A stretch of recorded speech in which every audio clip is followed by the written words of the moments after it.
Merhaba sevgili çiçek dostlarım, yeni videoma hoş geldiniz. Enkaz kaldırma çalışmalarına devam ediyoruz. Baharla birlikte bitkilerimizi yeniliyoruz. Bu videomuzda bu gördüğünüz güzeller güzeli Eceveri agovides ailesine ait bir tür. Alt türünü bilmiyorum, ismini tam olarak yanıltmayayım size. Gördüğünüz gibi bir sürü yavruları var kenarlarında. Bazı yaprakları da solmuş ve kurumuş durumda. Oldukça dayanıklı bir tür. Kış şartlarından 3 defa don olmasına rağmen hiçbir şekilde etkilenmedi. Fakat yandaki sedumlar bile dondular.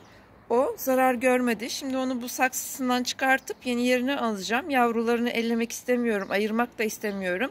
Eğer ki çok büyük sorun yoksa köklerde ve yavruları sağlıklı bir şekilde dalında bırakabilirsem annesiyle birlikte bu saksıma dikimini gerçekleştireceğim. Burada da sedumlar var. Bu sedumlar da çok dayanıklı. Her türlü yaz ve kış şartlarına dayanıklı bir tür. Mezarlıklar için özellikle tercih edilen türlerden.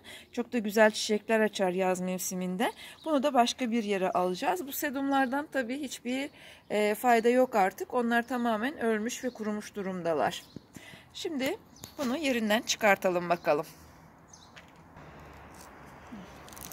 Şimdi çok da sert yaprakları olan bir tür. Güzel de çiçekler açıyor. Hatta tomurcuğu da var bir tane. Çetin kış şartlarına rağmen tomurcuk bile yapmaya çalışmış. Burada bir tane daha tomurcuğu var. Bazı yapraklarında kararmalar gördüm şu anda. Onlara bir bakacağım. Yaklaşık 2 yıldan beri hep bu saksıda duruyordu. Bir sürü de yavru vermiş tabii ki.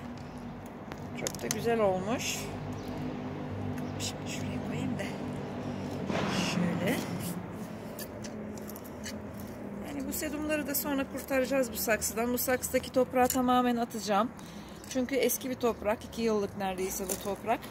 Artık bu topraktan hiçbir fayda yok. Bahçeye bir yere serpiştireceğim ama şurada bir tane bangkoklu gördüm. Bir tane de pıtırcık var. Şunları şuradan kurtarayım. Her yerde çıkanlar. Şu bangkoklumu da buradan alayım. Daha sonra da bu sedumları başka bir saksıya geçireceğiz. Şöyle kenara alalım. Şimdi bunun durumuna bakıyorum.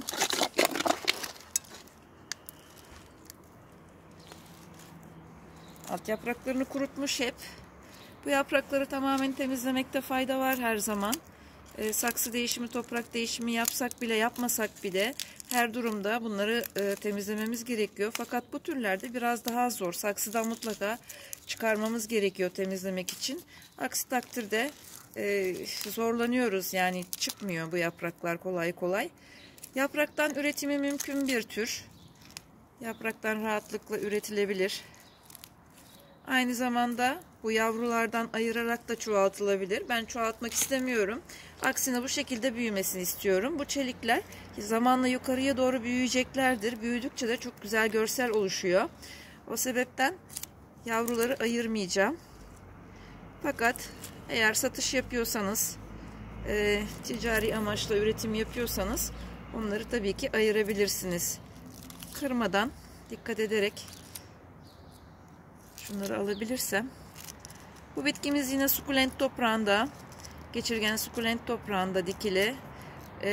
Çok güzel yavrular veriyor. Gelişimi ilkbahardan başlıyor. Sonbaharın sonuna kadar. Kış mevsiminde sadece biraz duraklıyor gelişimi. Onun haricinde çok hızlı büyüyen bir tür. Bolca yavrular veren bir tür. Şöyle çevirebilirsem şu tarafı.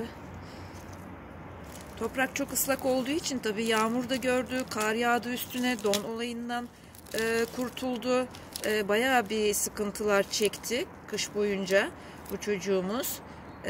Haliyle bu hale gelmesi çok doğal. Bazı kökleri de tabii artık işlevini yitirmişler. Onları da budayacağız. Hatta şu anda sanırım nematod da gördüm orada. Bakayım. Bu nematodlarla ilgili de bir tane videomuz var canlarım. Onları oradan izleyebilirsiniz ne olduğunu. Eğer bu şekilde saksı değişimi yaptığınızda denk gelirse mutlaka o kökleri temizlememiz gerekiyor. İlaçlamak fayda etmiyor fakat onların oluşumunu önlememiz yeterli olur. Bahçe toprağı kullanılan topraklarda genelde oluyor. Bir de uzun süre toprak değişimi yapılmadığında bu nematodlar oluşabiliyor. Yani toprağımızı şimdi toprak karışımları yapıyoruz ilkbaharda. bitkilerimizin topraklarını değiştiriyoruz. Odun külü serpiştirebiliriz toprağın içine. Hatta bitkilerin üstünden bile odun külü serpiştirirsek bu nematodların oluşumunu engellemiş olabiliriz. Tabii 2 seneden beri aynı toprakta olduğu için. Şu aralarda var birkaç tane ölü yaprağımız. Onları alayım. Onlar sanırım biraz daha fazla buz olmuş ya da kardan etkilenmişler. Sadece ölü yaprakları almamız yeterli. Yani ayırmamız gerekiyorsa da bu yavruları tabii ki ayırabiliriz. Fakat ayırmadan kurtarmak istiyorum. Birkaç tane şöyle alt yapraklarını alırsam yukarıya doğru uzaması çok daha sağlıklı olacaktır. Yani renklenmesi çok hoşuma gidiyor. Çok güzel renklenen bir tür. Bitkilerin, sukulentlerin renklenmesi için açık hava, güneş ve esintide olmaları gerekiyor. En güzel mevsim renklenmek için şimdiki mevsim. Koptu bir tanesi. Elimde kaldı. Çünkü şuradaki kısımlar çok zor koptular. Şu kökleri tamamen temizleyip aslında niyetim bitkiyi ayırmadan, yani şu yavruları ayırmadan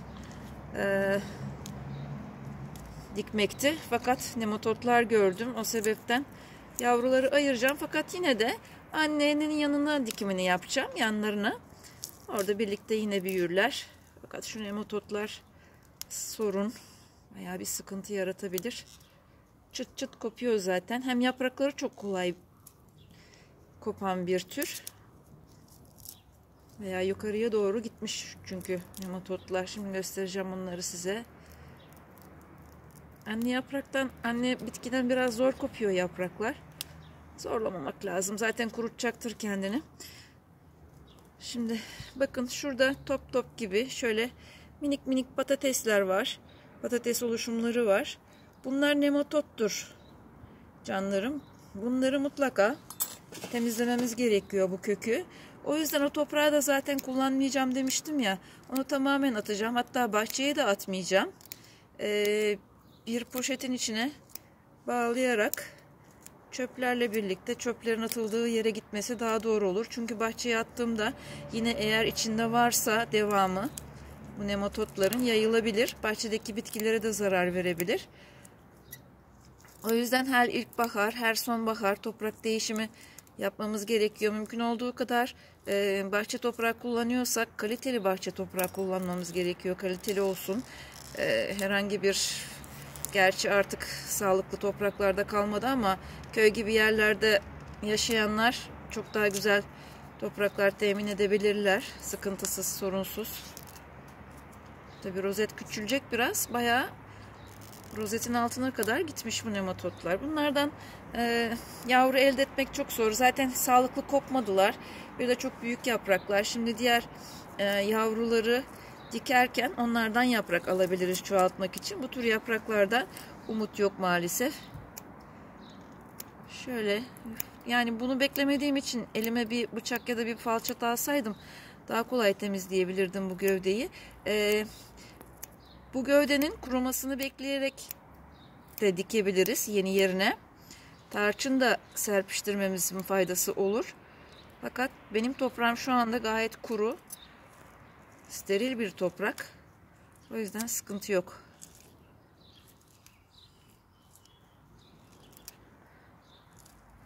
İyice temizledik. Tabii gövde küçüldü biraz.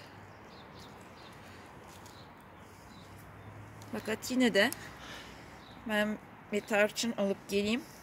İşi şansa bırakmayalım. Hemen dönüyorum.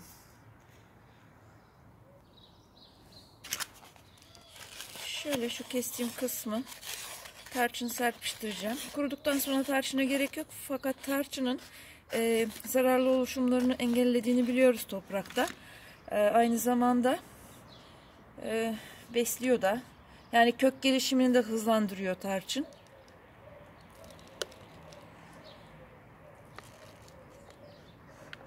Çok tatlı oldu. Evet, şimdi de zaten bunlar çok hızlı bir şekilde toprağa tutunacaktır. Havai kökleri var zaten. Şöyle alt yapraklarını alırsak biraz da saplarını kısaltmamız yeterli olur. Bu yapraklardan yavrular elde edilebilir. Şöyle şuradan keseceğim. Kurumasını bekleyebilirsiniz veya tarçınla şu şekilde yapıp direkt de dikebilirsiniz. Tercih sizin. Her durumda toprağınız kuru olduktan sonra ve sukulent toprağı olduktan sonra bunlar 15 gün içinde köklenecektir. 15 gün boyunca kesinlikle sulamıyoruz. 15 gün sonra sulayacağız. Ondan sonra zaten kök gelişimi başladıktan sonra toprağımız kurudukça mevsim koşullarımıza göre, saksımızın büyüklüğüne göre, toprak karışımımıza göre sulamasının rutini kendimiz ayarlayacağız. Böyle daha güzel oldu sanki. Her şerde bir hayır var derler. Bizim nematodumuz da bitkimizi bu şekilde yenilememizi icap ettirdi. Tam da denk gelecek. Aslında bu saksıyı da ben rozeti tamamen oraya dikmek için ayarlamıştım. Fakat bebekleri ayırdık anneden. Nematodla ilgili videomu yorumlara sabitliyorum canlarım. Oradan bakmak isterseniz, izlemek isterseniz, hatırlamak isterseniz mutlaka şimdi karşılaşacaksınız bunlarla. Hakkınızda olur inşallah. Evet, bitmiş oldu. Saksımızı yeniledik. Bu şekilde yaprakları da daha sonra toprak üzerine atacağız. Başka bir yerde değerlendireceğiz onları. Bize eşlik ettiğiniz için hepinize çok teşekkür ediyoruz canlarım. Umarım faydalı olmuştur. Yorum ve beğenilerinizi eksik etmeyin. Bir sonraki videoda buluşmak dileğiyle. Denizli'den hepinize selamlar, sevgiler, sağlıcakla, sevgiyle, hoşça kalın canlarım.